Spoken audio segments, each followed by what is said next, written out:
تنگشت سروزن هستن آقای عزت گمشازه‌ای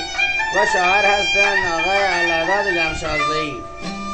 و دیوان نندوز هستند آقای رمانبخش بامری شخواش و آقای گوهرام گمشازه‌ای شاعر گشت و آقای یوسف گمشازه‌ای یار محمد حسین‌بر و شه ابوالفضل ریگان فرمایش داده آقای بهزاد جان و صدا بردار هست حمزه سوریزی.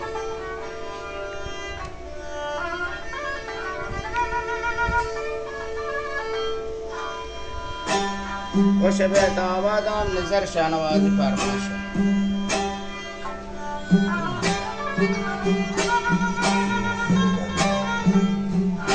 و گوانده یوسف گمشازه‌ایم شگوش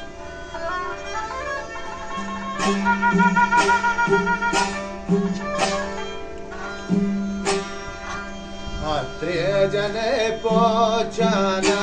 بورجا تسائی کنے چامانا جن پوچانا دل بن تسائی کنے چامانا